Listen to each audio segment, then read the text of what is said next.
നമ്മുടെ സ്ഥാപനത്തിൻ്റെ പേര് Evershine paints Mullurkara, near Canara ബാങ്കിൻ്റെ അടുത്തായിട്ട് വരും.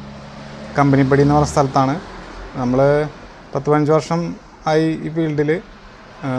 ഇൻഡിഗോയുടെയാണ് നമ്മൾ മെയിൻ ഡീലർഷിപ്പ് എടുത്തിരിക്കുന്നത്. പിന്നെ വീടിന് വേണ്ടിയുള്ള എല്ലാ പെയിൻറ്റ് ഐറ്റംസും നമ്മൾ സപ്ലൈ ചെയ്യുന്നുണ്ട്. ഏത് കമ്പനിയുടെ ആണെങ്കിലും നമ്മൾ അറേഞ്ച് ചെയ്ത് കൊടുക്കുന്നതാണ്. കൂടുതൽ നമ്മൾ ചെയ്യുന്നത് ഇൻഡിഗോയുടെയാണ്. ഇൻഡിഗോ വെച്ചിപ്പോൾ മാർക്കറ്റിലിപ്പോൾ അവർ കേരളത്തിലെ ഏറ്റവും വലിയ പ്ലാന്റ് അവരുടെയാണ് വരുന്നത്. അതേമാതിരി ക്വാളിറ്റിയിൽ വളരെയധികം ഇമ്പ്രൂവ് ആയിട്ടുള്ള കമ്പനിയാണ്. നമുക്ക് ഏത് കസ്റ്റമറിനാണെങ്കിലും പറഞ്ഞിട്ട് കൊടുക്കുകയും ചെയ്യുക. കംപ്ലയിൻസ് വൈസ് എന്ത് കേസ് ഉണ്ടെങ്കിലും അവർ വന്ന് അറ്റൻഡ് ചെയ്യും. കസ്റ്റമർ സാറ്റിസ്ഫൈഡ് ആണ് നമ്മൾ കൊടുക്കുന്ന പ്രൊഡക്റ്റ് വെച്ചിട്ട്. അങ്ങനെ ആൾക്കാർ ഉപയോഗിച്ചും അതേമാതിരി പെയിൻറ്റേഴ്സ് ഉപയോഗിച്ചിട്ടും റിവ്യൂവിൻ്റെ അടിസ്ഥാനത്തിലാണ് നമ്മൾ ഈ പ്രോഡക്റ്റിലേക്ക് എത്തിയത്. പിന്നെ നമ്മൾ കുറേ വർഷമായിട്ട് നമ്മൾ ഇവരുടെ പെയിൻറ്റ് നമ്മൾ സെയിൽ ചെയ്തതാണ്. കംപ്ലയിൻസ് വളരെ കുറവാണ് മാർക്കറ്റിൽ മറ്റുള്ള പെയിൻറ്റേഴ്സ് വെച്ച് നോക്കുമ്പോൾ. പിന്നെ അവരുടെ സപ്പോർട്ടും കാര്യങ്ങളും എല്ലാ തരത്തിലുള്ള കാര്യങ്ങളും പെയിൻറ്റേഴ്സിനാണേലും ഏത് തരത്തിലുള്ള സപ്പോർട്ടും കാര്യങ്ങളൊക്കെ നമുക്ക് നല്ല രീതിയിൽ കിട്ടുന്നുണ്ട്. അതുകൊണ്ടാണ് നമ്മൾ കൂടുതലായിട്ട് ഇതിൻ്റെ ഡീലർഷിപ്പിലേക്ക് പോകേണ്ടി വന്നത്. സാധാരണ വീടിന് വേണ്ട എല്ലാ തരത്തിലുള്ള എല്ലാ റേഞ്ച് സാധനങ്ങളും അവരുടെ അടുത്തുണ്ട്. ഇപ്പോൾ പോളിഷിങ്ങിനാണെങ്കിൽ പോളിഷിങ്, അതേമാതിരി പെയിൻറ്റിങ്ങിന് അതായത് പ്രൈമർ, എമൽഷൻസ്, ഏത് തരത്തിലുള്ള എമൽഷൻസ് ആണെങ്കിലും അവൈലബിൾ ആണ്. പിന്നെ water proofing items, PU, enamel, എല്ലാ സാധനങ്ങളും ഒരുവിധം എല്ലാ സാധനങ്ങളും ഇപ്പോൾ അവരുടെ റേഞ്ചിലുള്ള പ്രൊഡക്റ്റുകളാണ്. എല്ലാ സാധനവും ഒരു വീടിന് വേണ്ട ഒരുവിധ സാധനങ്ങൾ അവർ ഇപ്പോൾ ഇറക്കുന്നുണ്ട് മാർക്കറ്റിൽ. ശ്രദ്ധിക്കേണ്ടതെന്ന് വെച്ച് കഴിഞ്ഞാൽ, ഒന്ന് നമ്മൾ അടിക്കണ സർഫേസ് കറക്റ്റായിരിക്കണം. അതായത് ചുമര്, ലീക്കുള്ള ചുമര് ഒരിക്കലും കൊണ്ട് ഡയറക്റ്റ് പെയിൻറ്റ് അടിക്കാതിരിക്കുക.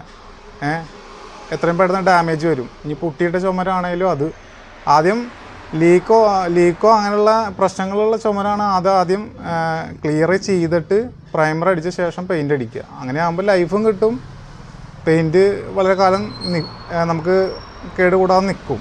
ഇങ്ങനെയുള്ള ഡാമേജ് പ്രശ്നങ്ങളും പിന്നെ ഉപയോഗിക്കണ വാട്ടറിൽ വരെ പ്രശ്നം ഉണ്ടെങ്കിൽ നമുക്ക് പെയിൻറ്റിൽ ഡാമേജ് കാണിക്കും. അതിപ്പോൾ പെയിൻറ്റിന് ഗുണം കൊണ്ട് ഉള്ള പ്രശ്നം കൊണ്ടോ കംപ്ലയിൻറ്റ് കൊണ്ടോ ആവില്ല. അപ്പം മാക്സിമം ശുദ്ധമായിട്ട് വെള്ളം ഉപയോഗിക്കുക. അതേമാതിരി ലീക്കിൻ്റെ പ്രശ്നങ്ങളുള്ളിടത്ത് അത് ക്ലിയർ ചെയ്ത ശേഷം മാത്രം നമ്മൾ പെയിൻറ്റ് ഉപയോഗിക്കുക. അതാണ് മെയിനായിട്ട്. പിന്നെ അതിൽ ചേർക്കണ നമ്മൾ യൂസ് ചെയ്യണ ടൂൾസ് ആയാലും ശരി, ഏതായാലും ശരി, അത് കമ്പനി പറയുന്ന രീതിയിൽ ഉപയോഗിക്കാൻ ശ്രദ്ധിക്കുക. എങ്കിൽ മാത്രമാണ് അതിന് കമ്പനി പറയുന്ന ലൈഫ് കിട്ടുള്ളൂ. പലരും പല സാധനങ്ങളും ചെയ്യണത് കമ്പനി പറയുന്ന രീതിയിലല്ല. അപ്പോൾ ആ രീതിയിൽ ചെയ്യുമ്പോൾ എന്ന് വെച്ചാൽ ലൈഫ് കിട്ടില്ല. അപ്പോൾ നമ്മൾ 2 കോട്ട് അല്ലെങ്കിൽ 3 കോട്ട് അടിക്കേണ്ട ഒരു സാധനം അവർ 1 കോട്ടിൽ നിർത്തി കഴിഞ്ഞാൽ കുറച്ച് കഴിഞ്ഞാൽ ഡാമേജ് വരും. എന്നുവെച്ചാൽ കമ്പനി ആ പ്രോഡക്റ്റ് ഇറക്കണത് ആ രീതിക്ക് ലൈഫ് കിട്ടാൻ വേണ്ടിയിട്ടാണ്. അപ്പോൾ നമുക്കത് ലഭിക്കണമെങ്കിൽ അങ്ങനെ ഇപ്പോൾ വാറൻറ്റി ആയാലും അതിൻ്റെ രീതിയിൽ ലഭിക്കണ കറക്റ്റായിട്ട് കമ്പനി അതിൻ്റെ ഇത് പറഞ്ഞിട്ടുണ്ട്. ആ രീതിയിൽ തന്നെ ചെയ്യാൻ ശ്രദ്ധിച്ചു കഴിഞ്ഞാൽ അതിൻ്റെ ലൈഫ് നമുക്ക് കിട്ടും. ഫാമിലി എല്ലാം സപ്പോർട്ടാണ്. പിന്നെ നമ്മൾ കുറേ വർഷങ്ങളായിട്ട് ഈ ഫീൽഡിലാണല്ലോ, സ്വാഭാവികമായിട്ട് എല്ലാവരും സപ്പോർട്ട് ചെയ്യുന്നുണ്ട്. ഇപ്പോൾ ഫാമിലി ആയാലും ഫ്രണ്ട്സ് ആയാലും, ഇപ്പോൾ നമുക്കൊരുപാട് ഫ്രണ്ട്സ് സർക്കിളുണ്ട് ഇവിടെ. അപ്പോൾ ആ ഒരു കണക്ഷൻസിൻ്റെ പുറത്താണ് നമ്മൾ പോകുന്നത്. പെയിൻറ്റേഴ്സ് ആണെങ്കിലും എല്ലാവരും നമ്മളെ നല്ല രീതിയിൽ സപ്പോർട്ട് ചെയ്യുന്ന ആൾക്കാരാണ്. കോൺട്രാക്ടേഴ്സ് ഉണ്ട്, പെയിൻറ്റേഴ്സ് ഉണ്ട്, എല്ലാം നമ്മുടെ സുഹൃത്തുക്കളും ആണ്. അവരൊക്കെയാണ് നമ്മളെ കൂടുതൽ സപ്പോർട്ട് ചെയ്യുന്നത്. മാർക്കറ്റിൽ കോമ്പറ്റീഷൻ കൂടുമ്പോൾ ഇതേപോലുള്ള സ്ഥാപനങ്ങൾ പൂട്ടിപ്പോണ്ട അവസ്ഥയിലേക്ക് വരും. എന്നുവെച്ചാൽ നല്ല രീതിയിലുള്ള കോമ്പറ്റീഷനാണ്, പ്രശ്നം വരുന്നില്ല. ഇപ്പോൾ നമ്മുടെ സംഘടനയുടെ തന്നെ ഇപ്പോൾ നമ്മുടെ ഓൾ കേരള പെയിൻറ്റ് ഡീലേഴ്സ് അസോസിയേഷൻ്റെ സമ്മേളനം കഴിഞ്ഞു. അപ്പോൾ അതിൽ ഏറ്റവും വലിയൊരു വിഷയം എന്ന് പറയാൻ അത് ഉണ്ടാവാൻ തന്നെ കാരണം അത് ആരോഗ്യപരമല്ലാത്ത മത്സരങ്ങൾ വരുന്നുണ്ട്. അതായത് കമ്പനി തരുന്നേക്കാട്ടിലും താന്ന രീതിയിലൊക്കെ ആൾക്കാർ സെയിൽ ചെയ്യാണ്. അപ്പോൾ സ്വാഭാവികമായിട്ട് മറ്റുള്ളവർക്ക് അങ്ങനെ വിൽക്കാൻ പറ്റില്ല. ലാഭം എടുക്കാതെ വിൽക്കാത്തടത്തോളം കാലം ഒരു സ്ഥാപനം നശിച്ചു പോവുള്ളൂ.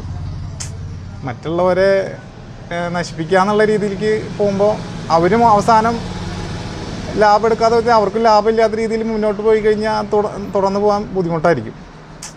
നമ്മുടെ മോഹൻലാലാണ് ബ്രാൻഡ് അംബാസഡറായിട്ടുള്ളത്. ആൾ വരാറുണ്ട്, ഇവിടെ മീറ്റിംഗ് വിളിക്കാറുണ്ട്. പിന്നെ പെയിൻറ്റേഴ്സിന് നമ്മൾ മീറ്റിംഗ് വെക്കാറുണ്ട്. ആ മീറ്റിംഗ് കാര്യങ്ങളൊക്കെ നടത്തിയിട്ടാണ് മുമ്പോട്ട് പോകുന്നത്. നമുക്ക് ഒരു കസ്റ്റമർ ഏത് കളറ് ഇതിൽ നിന്ന് നമുക്ക് ആവശ്യപ്പെടുകയാണ്, ചൂസ് ചെയ്യുകയാണ്. അപ്പോൾ ഇപ്പോൾ എല്ലാവരും ഭയങ്കര ചൂസിയായി കളറിൻ്റെ കാര്യത്തിൽ. ഇതിലൊരുപാട് കളറുകളുണ്ട്, 10,000 കളറിന് മുകളിലുണ്ട്. അപ്പോൾ ഇതിൽ ഏത് കളർ നമ്മൾ പറഞ്ഞാലും കസ്റ്റമർക്ക് അടിച്ചു കൊടുക്കും, മിക്സ് ചെയ്ത് കൊടുക്കണതാണ്. അതിപ്പോൾ എമൽഷൻ ആണെങ്കിലും ശരി, ഇനാമലാണെങ്കിലും ഇനാമൽ നമ്മൾ മിക്സ് ചെയ്ത് കൊടുക്കാറുണ്ട് ഇപ്പോൾ. അപ്പോൾ എല്ലാ തരത്തിലും കളർ നമ്മൾ കസ്റ്റമർക്ക് ആവശ്യമുള്ളത് സെറ്റ് ചെയ്ത് കൊടുക്കും. ആ രീതിയിലാണ് പോണത്. മിക്സിംഗ് ഇല്ലാതെ നമുക്ക് തുടർന്ന് പോകാൻ പറ്റില്ല. നമ്മുടെ സ്ഥാപനം വരുന്നത് മുള്ളൂർക്കര കനറ ബാങ്കിൻ്റെ അടുത്താണ്. സ്ഥാപനത്തിൻ്റെ പേര് വരുന്നത് എവർഷൈൻ പെയിൻറ്റ്സ് ആൻഡ് ഹാർഡ്വെയർസ്.